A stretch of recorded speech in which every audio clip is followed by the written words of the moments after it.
S, வீடு, schools, hotels, store room இங்கெல்லாம் partition wall கட்டணும்னாலும் இப்போ பில்டிங் ஓனர்ஸோட first choice Renocon Rapid Wall Panels. திருமணத்து மேல எனக்கு பற்றே இல்லை, ஈடுபாடே இல்லைன்னு.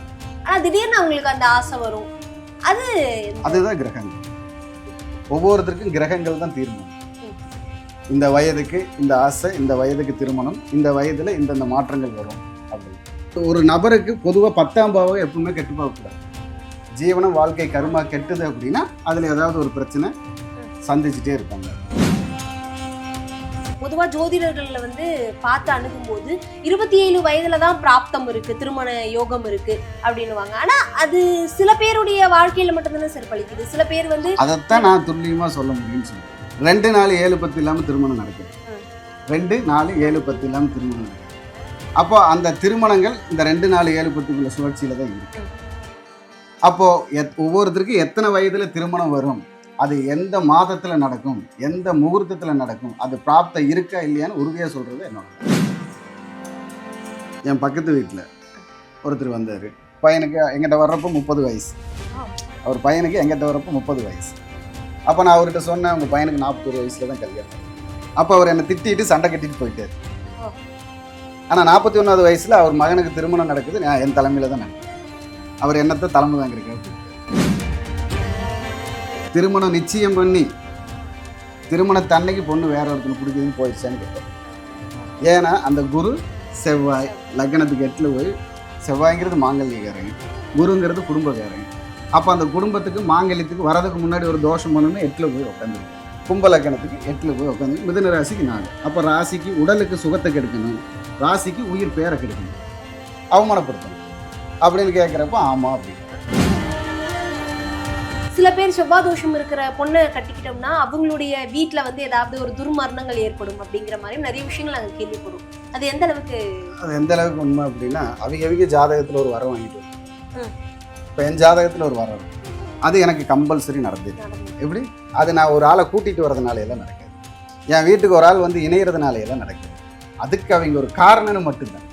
அப்போ அதனால தான் அந்த தோஷத்துக்கு தோஷம் சேர்க்கும் பொழுது அது மைனஸ் இன்ட்டு மைனஸ் ப்ளஸ் ஆகிடும். ஆதன ஆன்மீகம் நேயர்களுக்கு ஷாம்லாவின் அன்பு கலந்த வணக்கங்கள். நம்ம ஆதன ஆன்மீகத்துல ஆன்மீகம் சம்பந்தப்பட்ட பல கேள்விகளுக்குமே தினம்தோறும் ஒவ்வொரு வகைகள்ல பதில்களை பார்த்துக்கிட்டு இருக்கோம். அந்த வகையில திருமணம் அப்படிங்கிற விஷயத்த பத்தி இப்ப வரைக்கும் நிறைய பேருக்கு நிறைய விதமான சந்தேகங்கள் இருக்கு. அந்த திருமணத்தை பத்தியும் திருமண வயதுகள் பத்தியும் நிறைய விஷயங்களை இன்னைக்கு நம்ம கூட நிறைய பயனுள்ள தகவல்களை பகிர்ந்து கொள்றதுக்காக பாலக்காட்டுல இருந்து குரு மணிகண்டன் அவர்கள் இணைஞ்சிருக்கிறார். நிறைய விஷயங்களை கேட்டு தெரிஞ்சுக்க போறோம். வணக்கம் சார். வணக்கம். வாழ்க வளமுடன், வாழ்க வையம், வாழ்க வளத்துடன். இப்போ நம்ம என்ன பண்ணணும்னா, ஒரு ஜாதகத்தை போட்டு, இப்போ எல்லாத்துக்குமே இருக்கிற ஒரு பிரச்சனை என்னன்னு கேட்டால், திருமணம் எப்போ, திருமணம் அமையிறது எப்போ, இல்லை திருமணம் நடக்குமா நடக்காதா, இதுதான் இப்போ ஓடிட்டு இருக்கிறது. மெயின் பிரச்சனை திருமண பிரச்சனை. அப்போ இந்த திருமண வயதை எப்படி கண்டுபிடிக்கலாம், இந்த வயதிலிருந்து தான் திருமணங்கிறது உறுதியாக இந்த வயது, இந்த மாதம், இந்த நாள், இந்த முகூர்த்தங்கிறத சரியாக சொல்ல முடியும். ஆனா சில பேருக்கு ஆசைகள் முன்னாடியே வரலாம், சில பேருக்கு ஆசையே வராம இருக்கலாம். திருமணத்து மேல எனக்கு பற்றே இல்லை, ஈடுபாடே இல்லைன்னுவாங்க. ஆனா திடீர்னு அவங்களுக்கு அந்த ஆசை வரும். அதுதான் கிரகங்கள். இப்ப சிலருக்கு ராகு அவர்களுடைய கோச்சார குரு மேல கிடக்கிறப்ப அந்த திருமண ஆசை வரும். சிலருக்கு சுக்கிரன் திருவாதிரை நட்சத்திரத்துல பயணிக்கும் பொழுது அந்த ஆசை வரும். ஒவ்வொருத்தருக்கும் கிரகங்கள் தான் தீர்மானிக்கும். இந்த வயதுக்கு இந்த ஆசை, இந்த வயதுக்கு திருமணம், இந்த வயதுல இந்த மாற்றங்கள் வரும் அப்படின்னு. ஏன்னா நம்ம சாப்பிட்ற சாப்பாட்டுல இருந்து அப்படித்தான். குழந்தை பருவத்தில் ஒரு சாப்பாடு இருக்கும், இப்போ ஒரு சாப்பாடு இருக்கும். எல்லாமே அப்படித்தான். எல்லா விஷயமும் அந்தந்த நம்ம சொல்ற மாதிரி ஒரு டேர்னிங் பாயிண்ட். அப்ப அந்த டேர்னிங் பாயிண்ட் எந்தெந்த வயசு கொடுக்குன்னு ஒரு வயசு இருக்கு.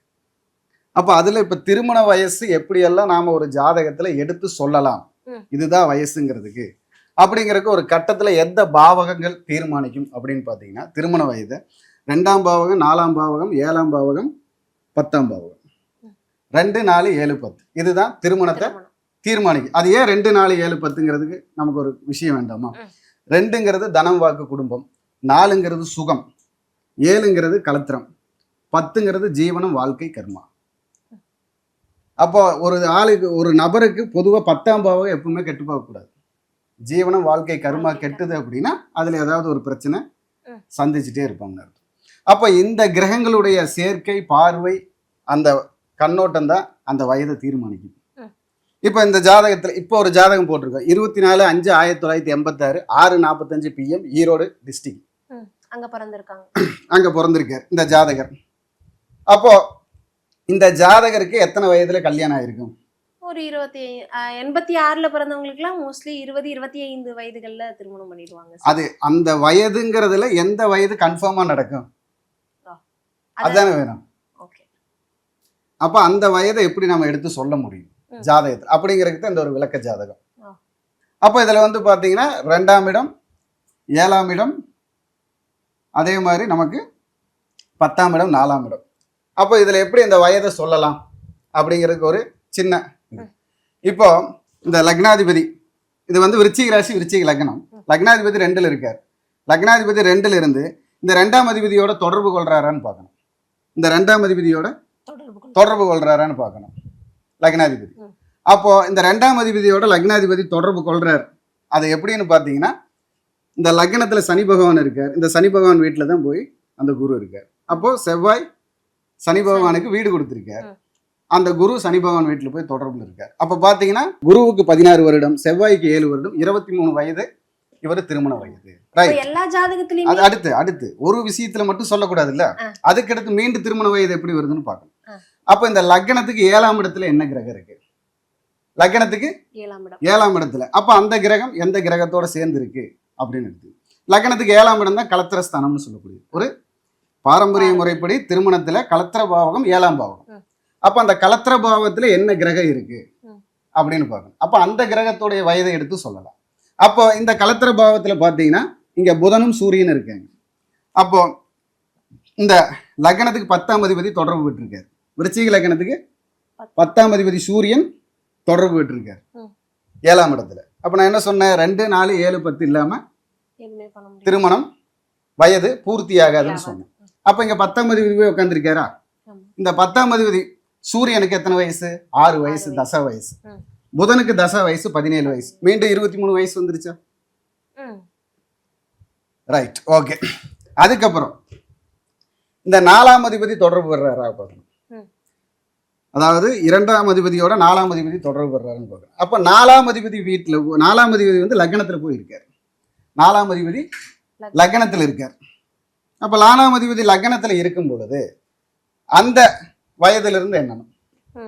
அந்த வயதுல இருந்து 4ஆம் அதிபதி வீட்டு வரைக்கும் இருக்கக்கூடிய கிரகங்களை எல்லாம் ஒரு வயது கிரகமாக கணக்கிட்டு எண்ணணும். அப்போ இங்க சனி பகவானுக்கு 19 வயது. ஏன்னா 4ஆம் அதிபதிக்கு மட்டும் முழு வயது.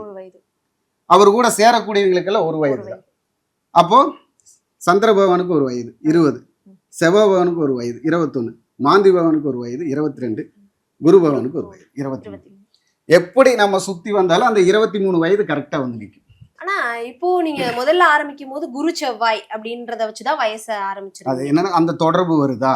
குரு செவ்வாய்ங்கிறத குருமங்கலம், செவ்வாய்ங்கிறது மாங்கல்யகாரகன், குருங்கிறது குடும்பகாரகன், பிராப்தம் கொடுக்கிறவன். அப்ப இங்க இந்த ஃபர்ஸ்ட்ல அந்த லக்னத்துக்கு லக்னாதிபதி 2ல போய் இருக்கார். அப்ப இந்த 2ஆம் அதிபதியோட தொடர்பு கொள்றாரா அப்படிங்க. அப்ப அந்த சனீஸ்வரன் தான் வீடு கொடுத்துருக்காரு. அப்ப இந்த ஜாதகருடைய அமைப்புல பாத்தீங்கன்னா இங்க சந்திரன் சனி சேர்ந்தே இருக்கு. ஆனா சனி பகவான் இந்த ஜாதகத்துல வக்கரமா இருக்காரு. சனி பகவான் வக்கரமா இருக்கும்போது பாதி வயதை எடுத்துக்கணும். ஒரு கிரகம் வக்கரமான பாதி வயது, நீச்சமான வயசையே எடுத்துக்கூடாது. எப்படி? வக்கரமான பாதி வயசு, நீச்சமான அந்த வயசையே எடுத்துக்கூடாது. அப்ப இங்க சனி பகவானுக்கு 19 வருஷம். அதுல 2ஆ போட்ட எவ்வளவு வச்சு? 9.5 வருஷம். இங்க சந்திர பகவானுக்கு 10 வருஷம். அப்ப 20.6, 21.6, 22.6, 23. அப்ப 23 வயசு 6 மாசத்துல ஒரு கல்யாணம் அப்படின்னு சொல்லலாம். இப்ப இதுவே குருவோ இல்ல செவ்வாயோ கெட்டு இருந்தா என்ன பண்றது? அதுதான் நான் சொல்றது, நீச்சம்ங்கிறது கெட்டு போறதுன்னு அர்த்தம். சரியா? அதே மாதிரி 2 பாவகிரகங்களுக்கு இடையில் சிக்கிக்கொள்வது கெட்டு போகிறதுன்னு அர்த்தம். அப்படி கெட்டாதான் அவங்க அங்க தோஷத்தை பண்றாங்க. அதுல பாவகிரகங்கள்னா என்னென்ன கிரகத்தை எடுத்துக்கணும்னு இருக்கு. ராகு, கேது, செவ்வாய், சூரியன், இவங்களுடைய அந்த இவங்களுக்கு முன்னும் பின்னும் இருந்து அந்த சுபகிரகமானது இடையில் பட்டால் அது 2, 4, 7, 10 இருந்தால் குடும்ப வாழ்க்கையில பிரச்சனை. பொதுவா ஜோதிடர்கள்ல பார்த்து அணுகும் போது 27 வயதுல தான் பிராப்தம் இருக்கு, திருமண யோகம் இருக்கு அப்படின்னுவாங்க. ஆனா அது சில பேருடைய வாழ்க்கையில மட்டும்தானே சார் பலிக்குது. சில பேர் அதைத்தான் நான் துல்லியமா சொல்ல முடியும்னு சொல்றேன். இதுதான் இந்த வயதில் எடுக்கிறது. அதாவது இப்ப 2, 4, 7, 10 இல்லாம திருமணம் நடக்காது. 2, 4, 7, 10 இல்லாம திருமணம் நடக்காது. அப்போ அந்த திருமணங்கள் இந்த 2, 4, 7, 10க்குள்ள சுழற்சியில தான் இருக்கு. அப்போ ஒவ்வொருத்தருக்கும் எத்தனை வயதுல திருமணம் வரும், அது எந்த மாதத்துல நடக்கும், எந்த முகூர்த்தத்துல நடக்கும், அது பிராப்தம் இருக்கா இல்லையான்னு உறுதியா சொல்றது என்னோட வேலை. இப்போ அதுதான் பண்ணிட்டு இருக்கோம். இப்போ இங்க லக்னங்கள் எழுதிருக்கீங்களே, இங்க கிரகங்கள் நின்னது. அதாவது நம்ம நவாம்சம் எடுக்கிறப்போ இங்க நான் பாதசாரம் போடல, அது அவங்க டேட் ஆஃப் பர்த் போடுறப்போ எடுத்துக்கலாம். அப்போ இது கிரகங்கள், இது அந்த நட்சத்திரங்கள், கிரகங்கள் நின்ற நட்சத்திரங்கள். அந்த பாதசாரத்தை நம்ம தெரியறதுக்காக இந்த கிரகம் இது நிக்குது அப்படின்றது போட்டிருக்கோம். இப்போ இது ஒரு திருமண வயதை எப்படி எடுக்க முடியும் அப்படிங்கிறதுக்கு எத்தனை முறையில் எடுக்கலாம், அது எல்லாமே ஒரே வயதை காட்டுதா, அப்படி வேற மாத்தி வயது காட்டுறதுக்கு வாய்ப்புகள் வாய்ப்பு இருந்ததுன்னா அந்த இடத்துல வேற என்ன சூட்சம் இருக்கு, அது நட்சத்திரத்தை வழியில போய் செல்லுபடியாகுதான்னு பார்க்கணும். அதுல அப்ப சாரம் பார்க்கணும், அதாவது பாதசாரம் பார்க்கணும். அப்ப அந்த பாதசார முறையில என்னென்ன இருக்குது அப்படிங்கிறது இருக்கு. இப்ப என்னுடைய முறைன்னு ஒண்ணு இருக்கு, திருமண புள்ளி திருமண லக்னம்னு. அதுல நான் போட்டு எடுத்தா அந்த திருமண புள்ளியும் அந்த திருமண புள்ளிநாதன், அந்த நட்சத்திரநாதன் எங்க போய் நிக்கிறாரோ அது திருமண லக்னம். இந்த லக்னத்தை வச்சு அதுக்கு என்ன வயசு, அந்த வயசை போட்டு அது எந்தெந்த இடத்துல பார்வை வருது பலப்படுதுன்னு பார்த்து அந்த மாசத்தை போட்டு நான் எழுதி கொடுத்துருவேன். இது இவ்வளவு இது புரிகிறதுக்காக சொல்றேன். என்கிட்ட ஷார்ட்டான ஒரே வழிதான். மொத்தம் நான் நட்சத்திர லக்ன முறைன்னு நான் ஒன்று பண்ணிட்டு இருக்கேன். அது கிளாஸ் எடுத்து கொடுத்துட்டு இருக்கேன். அதுல பார்த்தா திருமண புள்ளி திருமண லக்னங்கிறது ஒரு படிப்பு இருக்கு. அதுல இந்த ஷார்ட்டா இதை எப்படி இவ்வளவு ஷார்ட்டா சேர்த்துறது, அதுல எப்படி வரப்போட கணவருடைய நட்சத்திரத்தை கண்டுபிடிக்கிறது, குடும்பம் அதை எப்படி நம்ம தாலி கட்டக்கூடிய நட்சத்திரத்தை கண்டுபிடிக்கிறது, எந்த மாசங்கிறது கண்டுபிடிக்கிறது, அதெல்லாம் அதுல இப்போ நீங்க ஆரம்பிக்கும் போது குரு செவ்வாய் தான் நம்ம ஆரம்பிச்சிருந்தோம். நீங்க 23 வயதுன்னு பிள்ளையார் சொல்லி போட்டு ஆரம்பிச்சிருந்தாலும் அந்த 2 கிரகங்களுக்கு 23ன்னு வந்துருச்சு. அடுத்த கிரகங்கள் கூட கம்பேர் பண்ணும்போது அதை விட அதிகமாவோ இல்ல அதை விட கம்மியாவோ வந்திருந்தா அதுக்கு நீங்க இப்ப ஒரு 23 அடுத்த கிரகம் ஜாயின் பண்றப்ப 24ன்னு வருது. அப்ப அந்த 23 தூள் அந்த 24க்குள்ள திருமணம், அது எந்த மாசம்னு நம்ம கண்டுபிடிக்கணும். அப்ப அதுலதான் இப்ப இந்த பாயிண்ட் ஆஃப் 5 இப்ப சனி வக்ரம் துண்டு பெற்றிருக்காரு, அதுல 19 வயசு, அதுக்கு நமக்கு வந்தது 9.6. அப்ப அந்த 6 மாசங்கிறது உள்ள வருது. அப்ப அந்த 6 மாசத்துக்குள்ளதான் திருமணம் அப்படிங்கிறது நம்ம எடுக்கிறோம். உங்ககிட்ட நிறைய கிளைண்ட்ஸ் வந்திருப்பாங்க சார், அவங்க கிட்ட இந்த மாதிரி ஏஜ் ரிலேட்டபிளா நிறைய விஷயங்கள் கேட்டிருப்பாங்க. அதுல உங்களுக்கு ரொம்ப மெமரபிளா இருக்கிறவங்களா இருக்கட்டும், இல்ல ஃபீட்பேக் ரொம்ப எனக்கு இந்த வயசுலதான் கல்யாணம் நடக்கும்னு நானே தெரியாது, நீங்க சொல்லிதான் எனக்கு தெரியும் அப்படின்னு ஒரு ஃபீட்பேக் கொடுத்துருப்பாங்க இல்லையா, அதை பத்தி 2 வார்த்தை. என் பக்கத்து வீட்டுல ஒருத்தர் வந்தாரு. அவங்களுக்கு பொதுவா நான் கேரளாவில் இருக்கேன். கேரளாவில எல்லாம் இந்த அளவுக்கு எல்லாம் பேசுறப்ப யாருக்கும் புரியாது. அவங்க அதையெல்லாம் கணக்கெடுத்துக்க மாட்டாங்க. அவங்களுக்கு தேவை ஒரு 3 மாசம் 4 மாசம் எப்படி அதுல இருந்து அவங்க ரன் பண்ணுவாங்க. பிரசன்னம் தான் மெயினாங்க. சரி, இருந்தாலும் அப்ப அவர் வந்தாரு. அவர் பையனுக்கு எங்கிட்ட வர்றப்ப 30 வயசு. அவர் பையனுக்கு எங்கிட்ட வர்றப்ப 30 வயசு. அப்ப நான் அவர்கிட்ட சொன்னேன், உங்க பையனுக்கு 41 வயசுல தான் கல்யாணம் அப்படின்னு. 41 வயசுல தான் கல்யாணம் அப்படின்னு. அப்ப அவர் என்னை திட்டிட்டு சண்டை கட்டிட்டு போயிட்டாரு. ஆனா 41வது வயசுல அவர் மகனுக்கு திருமணம் நடக்குது, நான் என் தலைமையில தான் நடத்துறேன். அவர் என்னத்தை தலைமை தாங்கிறதுக்காக கூப்பிட்டாரு. இந்த மாதிரி லேட் மேரேஜஸ்க்கு கோவில் சொல்றாங்க, பரிகாரங்கள் சொல்றாங்கல்ல சார். அதுதான் இப்போ எந்த ஒரு பரிகாரமும் நமக்கு அந்தந்த விஷயத்தை தள்ளி கொடுத்து நகர்த்தி கொண்டு போறதுக்கு தான் உதவும். எப்படி இன்னைக்கு நான் ஒரு பரிகாரம் பண்றேன், அது நடக்கலைங்கிறது இல்லை, அடுத்த வழிக்கு உங்களுக்கு வழிகாட்டுதுன்னு தான் அர்த்தம். எந்த ஒரு பரிகாரம் யாருக்கும் அந்த வயசு வரும்போது முழு பலனை தரும். இப்போ உங்களுக்கு இப்போ ஒரு 10 வருஷத்துக்கு பரிகாரம் பண்றீங்க, 10வது வருஷம் ஒரு திருமணம் நடக்குது, இல்லை ஒரு கம்பெனி வைக்கிறீங்க, இல்லை ஒரு சொத்து சுகம் சேர்த்துறீங்க அப்படின்னா அது நிலையா இருக்கிறதுக்கு உண்டான சக்தியை தரும். இப்போ நான் அந்த பையனுக்கு சொல்றேன், அந்த பையனுக்கு ஒரு 23 வயசுக்குள்ள தான் இப்போ உனக்கு பொண்ணு கிடைக்கும், நீ கவலைப்பட தேவையில்லை, உன் சொந்தத்திலேயே கிடைக்கும் அப்படின்னு தான் நான் சொல்றேன். அப்போ அவங்க என்ன சொல்றாங்க என்கிட்ட, அது வரைக்கும் என் பையன் அரைக்கிழவன் ஆகிட்டு கல்யாணம் பண்றதா அப்படின்னு என்கிட்ட சண்டை கட்டிட்டு நீ ஜோசியரே இல்லைன்ட்டு போயிட்டு லாஸ்ட் 41 வயசுல அது என் பக்கத்து வீடு வந்து கேட்டா கூட கரெக்டா இருக்கு. அதே மாதிரி என் எதிர்த்த வீடு, எப்படி என் எதிர்த்த வீட்டுல ஒருத்தர் வந்தார், கும்பலக்கணம் மிதுன ராசி. அப்போ அவருக்கு 8ல லக்னத்துக்கு 8ல குரு செவ்வாய் சேர்க்கை. அப்போ அவர் எனக்கு நல்ல ஒரு நண்பர். ம். அப்போ ஆனால் அவருக்கு இதுல எல்லாம் நம்பிக்கை கிடையாது. அவர் ஜாதகம் ஜோதிடத்துல எல்லாம் நம்பிக்கை இல்லாதவர். அப்போ அவர் எங்கிட்ட வர்றாரு. வந்து பார்க்குறப்போ இந்த என்னுடைய வீட்டுக்கார அம்மாவும் எங்கள் அம்மாவும் என் மச்சனுக்கு கல்யாணம் ஆயிருக்க, உங்கள்கிட்டையும் கூட ஒரு தடவை போய் பார்த்துடலாம், உங்கள்கிட்டையும் கூட ஒரு தடவை போய் பார்த்துடலாம் அப்படின்னு சொல்கிறாங்க. அப்போ மணி நான் வந்து உங்கள்கிட்ட பார்க்கணும். சரி வாங்க பார்க்கலாம், ஒன்றும் பிரச்சனை இல்லை அப்படின்னு. அப்போ அவரை கூப்பிட்டு பார்க்குறப்போ அந்த ஜாதகத்தை பார்த்து நம்ம கேட்டோம். ஏன்னா அங்கே குரு, நான் வந்து இந்த செவ்வாய் தோசை ராகு தோசையெல்லாம் நம்புறேன், நான் நம்புறேன். அதுக்கு உண்டான வலிமையை அது காட்டாமல் போகாது, ஏதாவது ஒரு இடத்துல அது செயல்படுது. அப்போ இந்த ஜாதகத்தை பார்த்து அந்த ஜாதகனுக்கு என்கிட்ட வரப்போ 33 வயசு. அப்போ அவனுக்கு 34லேருந்து 35க்குள்ளே கண்டிப்பாக திருமணம் ஆகிடுங்கிறது எனக்கு தெரியும். நான் சொல்லிட்டேன். அதுக்கு முன்னாடி திருமணம் நிச்சயம் பண்ணி திருமணத்தன்னைக்கு பொண்ணு வேற ஒருத்தனை பிடிக்குதுன்னு போயிடுச்சான்னு கேட்டேன். ஏன்னா அந்த குரு செவ்வாய் லக்னத்துக்கு 8ல் போய், செவ்வாய்ங்கிறது மாங்கல்யக்காரங்க, குருங்கிறது குடும்பக்காரங்க. அப்போ அந்த குடும்பத்துக்கு மாங்கல்யத்துக்கு வரதுக்கு முன்னாடி ஒரு தோஷம் பண்ணணும்னு 8ல் போய் உட்காந்துருக்கேன். கும்ப லக்னத்துக்கு 8ல் போய் உட்காந்து, மிதுன ராசிக்கு 4. அப்போ ராசிக்கு உடலுக்கு சுகத்தை கெடுக்கணும், ராசிக்கு உயிர் பேரை கெடுக்கணும், அவமானப்படுத்தணும் அப்படின்னு கேட்குறப்போ ஆமாம் அப்படின்றார். நீங்க சொல்லியிருந்தீங்க செவ்வாய் இந்த ராகேது தோஷங்கள் மேல எனக்கு ரொம்ப நம்பிக்கை இருக்கு அப்படின்னு. பொதுவா எல்லாரும் சொல்ற ஒரு விஷயம் என்னன்னா, செவ்வாய் தோஷம் இருந்தா செவ்வாய் தோஷம் இருக்கிற இன்னொருத்தவங்களை தான் திருமணம் செய்யணும் அப்படின்ற விஷயங்களா இருக்கட்டும். சில பேர் செவ்வாய் தோஷம் இருக்கிற பொண்ணை கட்டிக்கிட்டோம்னா அவங்களுடைய வீட்டுல வந்து ஏதாவது ஒரு துர்மரணங்கள் ஏற்படும் அப்படிங்கிற மாதிரி நிறைய விஷயங்கள் நாங்கள் கேள்விப்படுறோம். அது எந்த அளவுக்கு உண்மை அப்படின்னா, அவங்க ஜாதகத்துல ஒரு வரம் வாங்கிட்டு வந்திருப்பாங்க. இப்போ என் ஜாதகத்துல ஒரு வரம் இருக்கும், அது எனக்கு கம்பல்சரி நடந்தது. எப்படி? அது நான் ஒரு ஆளை கூட்டிட்டு வர்றதுனால எல்லாம் நடக்காது. என் வீட்டுக்கு ஒரு ஆள் வந்து இணையறதுனால எல்லாம் நடக்காது. அதுக்கு அவங்க ஒரு காரணம்னு மட்டும்தான். ஆனா அந்த வரம் வாங்கியிருக்கிறது முழுசா நான். அப்போ நான் வந்தவங்களை குறை சொல்லக்கூடாது இல்லை. அப்போ அதனாலதான் வந்து அந்த தோஷத்துக்கு தோஷம் சேர்த்தும் பொழுது அது வந்து மைனஸ் இன்ட்டு மைனஸ் ப்ளஸ் ஆகிடும். அதனாலதான் அந்த காலத்துல தோஷத்துக்கு தோஷத்தை சேர்த்துன்னு சொன்னாங்களே வெளியே, தோஷம் சேர்த்தாம இருந்தால், அந்த தோஷத்தை கூட சேர்த்தாம இருந்தால் நீங்க எல்லாத்தையும் அனுபவிப்பீங்கன்னு யாரும் சொல்லல. தோஷத்துக்கு தோஷம் சேர்த்துனா வர்ற அனுபவிப்பு 2 பேர்த்துக்கு சமமா போயிடும். நீயா நானான்னு போட்டி இருக்கு. இப்போ எனக்கு செவ்வாய் தோசை இருக்கு, என் பொண்டாட்டிக்கு செவ்வாய் தோசை இருக்கு.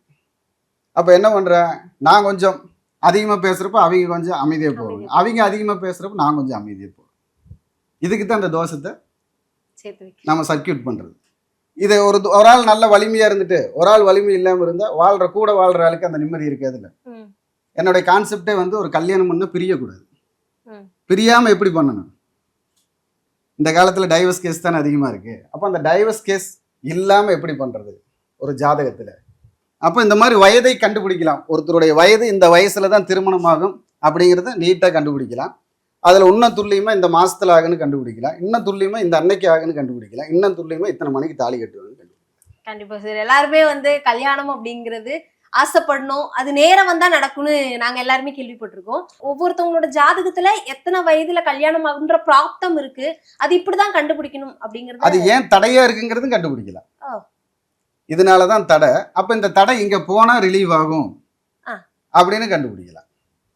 அதுக்கு நட்சத்திர காரகத்துவத்தையும் பாவக காரகத்துவத்தையும் அந்த ஆதிபத்திய குணமும் அந்த கிரகம் எந்த கிரகம் இருக்குதோ அந்த கிரகத்துடைய செயல்பாட்டு உண்டான குணத்தையும் சேர்த்து அதுக்கு உண்டான பரிகாரத்தை செய்யறப்போ அது அன்னைக்கு நடந்துராது, நடக்கிறதுக்கு உண்டான பாக்கியத்தை செயல்படுத்தும்.